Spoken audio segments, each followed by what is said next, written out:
welcome to New Release Tuesday. This is a Tuesday feature on This Week in YA, which I tell you all about the new releases and the great books that you should buy this week.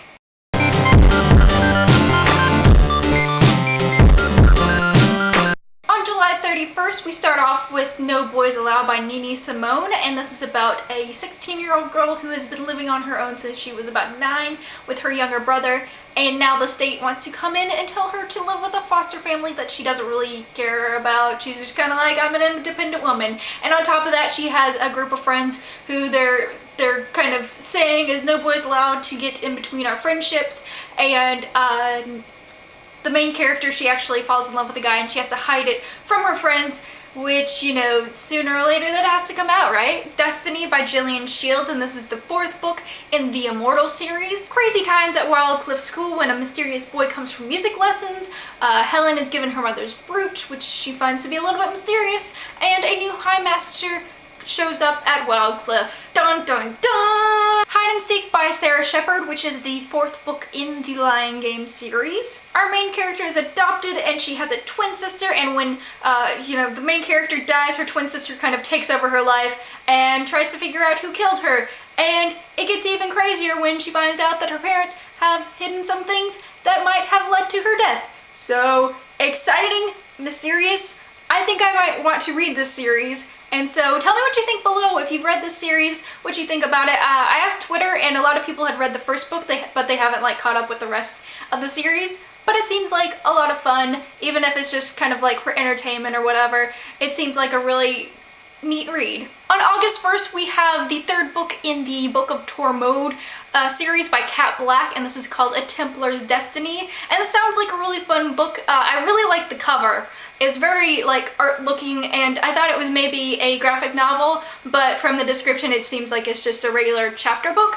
But it looks very like adventurous. It's got castles and apparently maybe some swords going on. There's a princess, and it just seems like a great making for a very fun, adventurous novel. Then we have The Invisible World by Suzanne Weyn, and this is about a girl who, this is during the 17th century, I believe, and she finds out that she has magical powers, and her father is a scientist, and so he's kind of trying to figure out what it is and research it, and he's all right with her being magical. And so to further his research, they go to America, but their ship is wrecked, and sooner or later it is found out that this girl has magical powers, and they send her off to Salem, Massachusetts, which you could only guess how that ends up.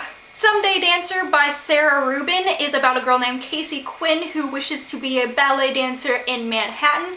This is set in 1959, and she's really, she's a farm girl and she's really hoping to get into the city and do something that she really loves, but she has all these things holding her back because she doesn't have the money to have ballet lessons. But she runs across this lady who calls herself Miss Martha, who is helping her train and will hopefully get her where she wants to be. This looks like a really cute novel, and I don't think it's every day that I see a book that is set in the 1950s, and so there's that. No Way Out by Peggy, Kern, and this is the 14th book in the Bluford High series.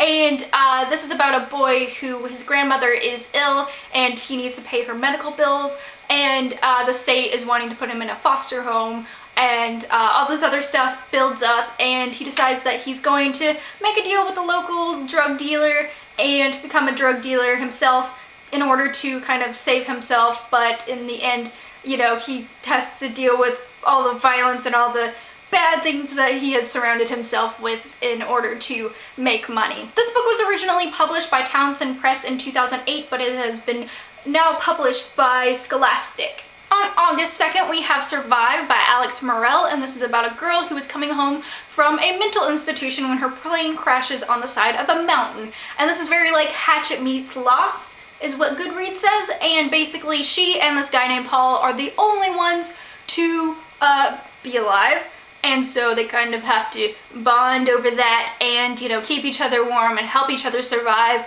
And I'm sure there's a little bit more like action-y kind of things going on, because if you've ever watched any of the Discovery Channel kind of things where there's like some guy who goes camping by himself and ends up, falling down a mountain, things like that.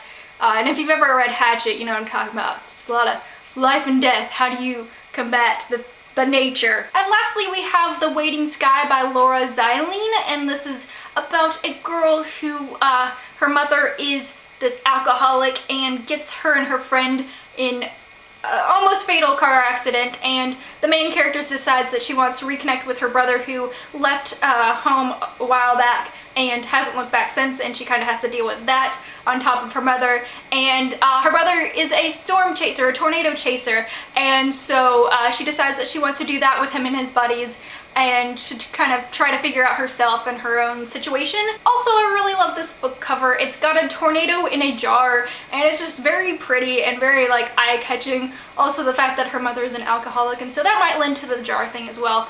So yeah, I hope you enjoyed this video, and my summaries of these books posted below are the Goodreads links, so you can add these to your to be read list, so the next time you go to your local bookstore, you can go check these out.